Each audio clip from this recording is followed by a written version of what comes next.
The King's Last Rebellion. The doctor's hand trembled as he signed the prescription. Another one. The 8th that month. And Elvis Presley watched those fingers shake with something like recognition. It was August 1977, and in the medical examination room of Graceland, surrounded by gold records and fading photographs of a younger, hungrier version of himself, the king of rock and roll sat waiting for pills that would either save him or kill him. Nobody knew which anymore, not even Elvis. But what happened in the 72 hours that followed wasn't about pills or doctors, or the slow death everyone saw coming. It was about one last choice, one final moment, when a man drowning in fame reached for something real.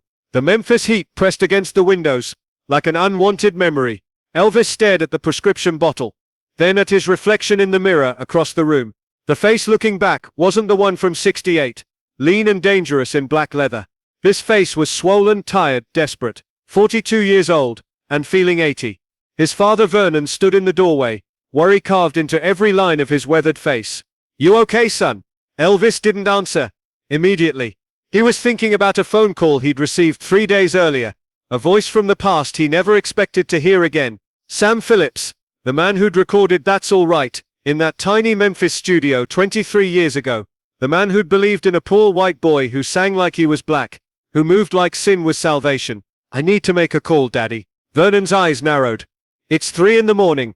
I know what time it is." The phone rang 4 times before Sam picked up. His voice was gravelly with sleep and age, but it sharpened when he recognized who was calling. "Elvis. Jesus.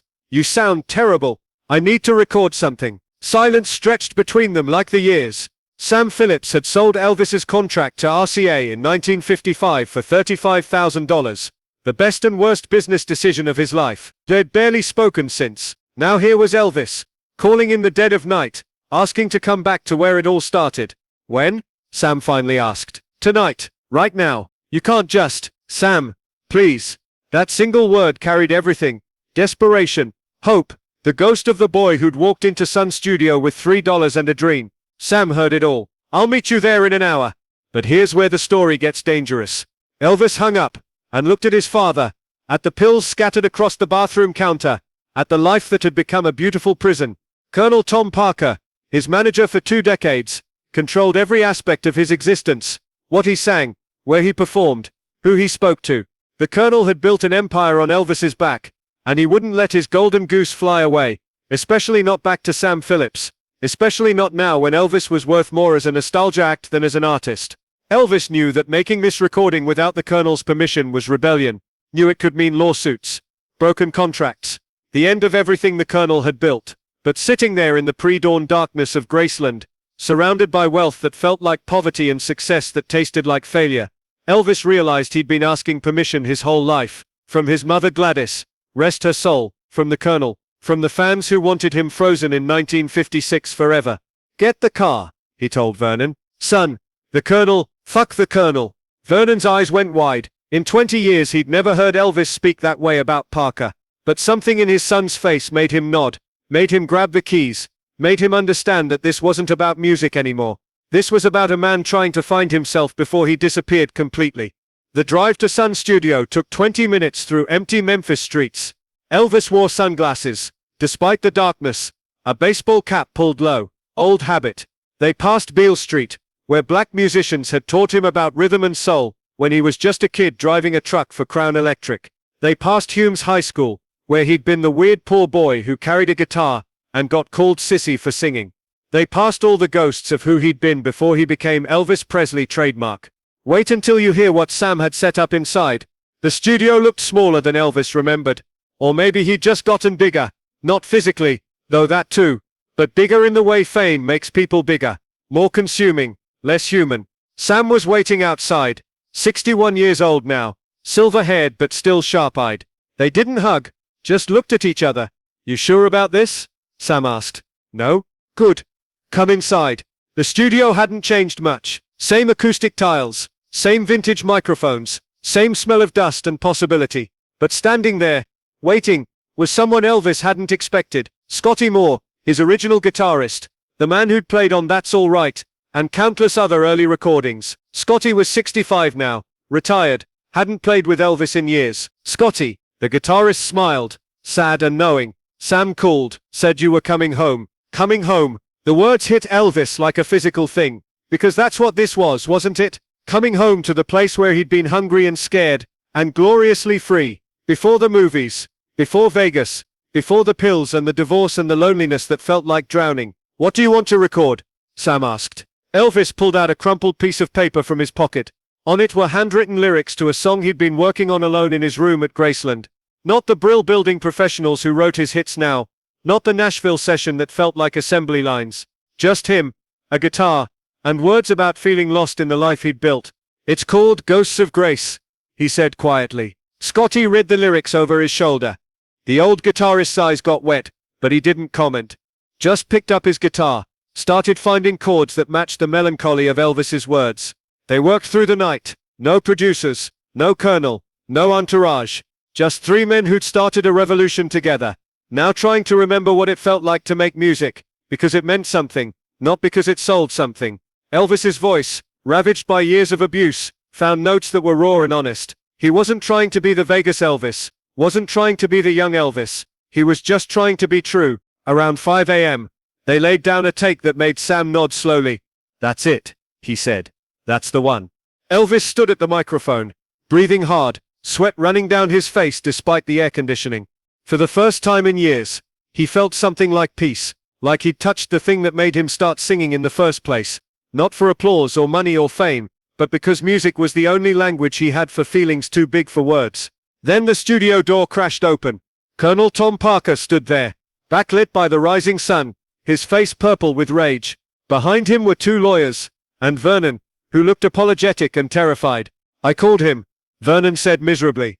Had to, son. The contracts. The colonel's voice was ice. What the hell do you think you're doing? Elvis met his manager's eyes for the first time in maybe ever. Really looked at the man who'd controlled his life for 20 years. Parker was 70 then. Still sharp as a con man's smile. Still calculating how to monetize every breath Elvis took. Making a record, Elvis said simply. You're under contract. Exclusive. You can't just watch me. The moment stretched. Everyone in the room knew what was at stake.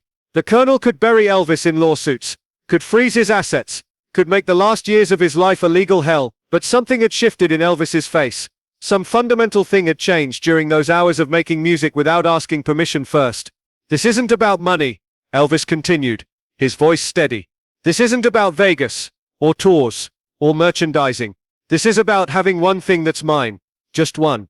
The colonel stepped closer, and now his voice was soft, almost gentle, which was when he was most dangerous. Elvis, son, you're not well. Let's go home. We can talk about all this when you're feeling better. I feel better right now than I have in years. But everyone could see it wasn't entirely true. Elvis was shaking, pale, clearly exhausted, beyond what one night of recording should cause. The pills in his system, the years of abuse, the weight of being Elvis Presley. It was all written on his body like a warning label everyone had learned to ignore. Sam Phillips stepped between them. Tom, let the man have this. Stay out of this, Sam. You sold him once, remember? The words hung in the air, cruel and accurate. Sam flinched, but didn't back down. That's why I'm not selling him now. Hold on. What happened next? Changed everything. The colonel pulled out his phone, made a call.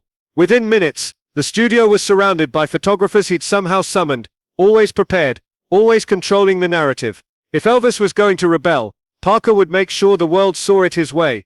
Elvis Presley, mentally unstable, breaking contracts, ungrateful for everything the colonel had built.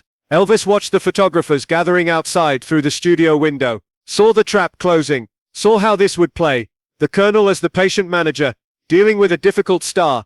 Elvis as the temperamental artist, who couldn't be trusted. This is how you want to do this? Elvis asked quietly. This is how you're making me do this, Parker replied. For a moment Elvis looked like he might back down. The old pattern, the old dynamic. But then he looked at the tape reel on the recorder, at the song they'd just made, at Scotty and Sam, who'd believed in him when he was nobody. Sam, Elvis said, not taking his eyes off the colonel. Make copies of that tape. Send one to every major music journalist in the country. Let them hear what I sound like when I'm not being Elvis Presley Inc. The colonel's face went white.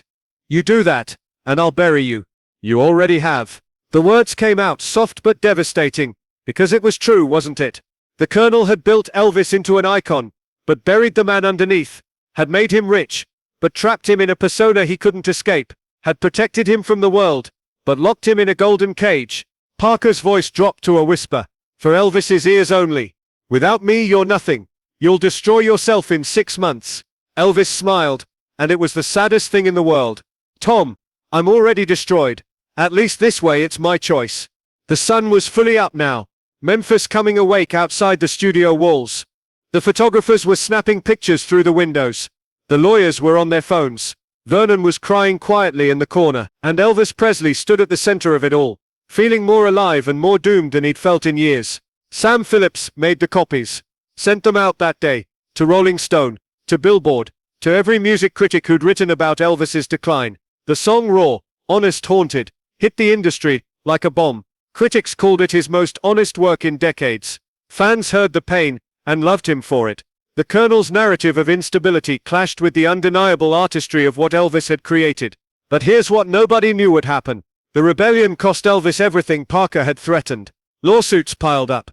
Concert dates were cancelled. The Colonel, enraged at having his control challenged, began a campaign to paint Elvis as mentally incompetent. The legal battles consumed Elvis's last months, added stress to a body already failing, accelerated the end everyone could see coming.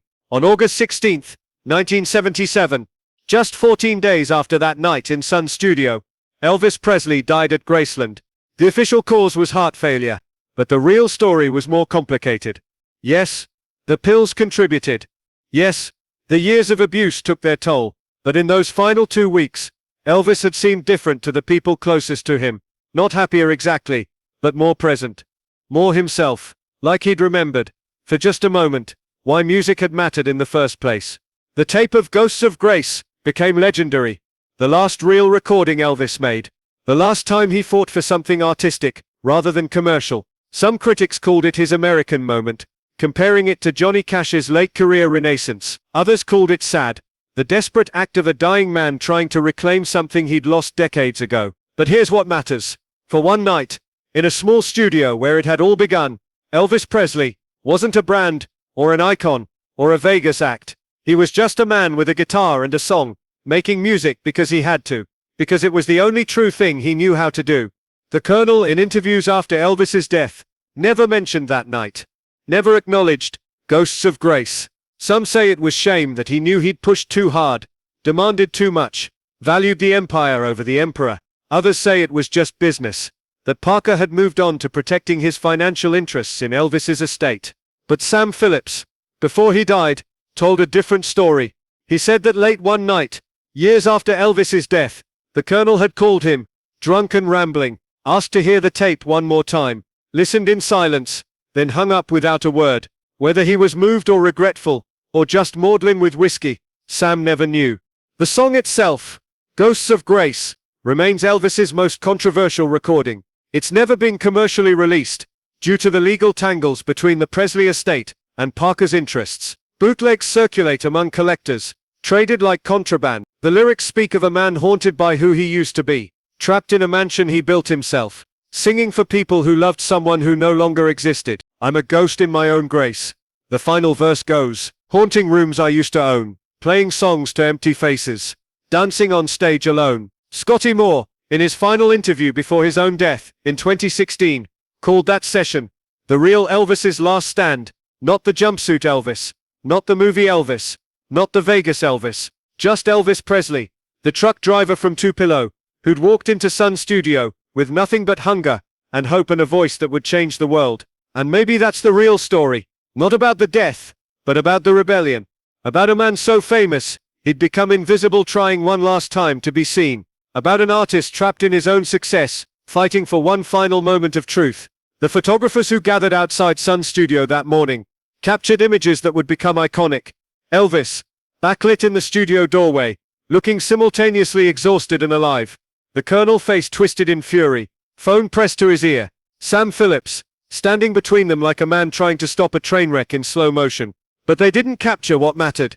The music, the moment when Elvis's voice, cracked and weathered, found those notes that were heartbreakingly honest.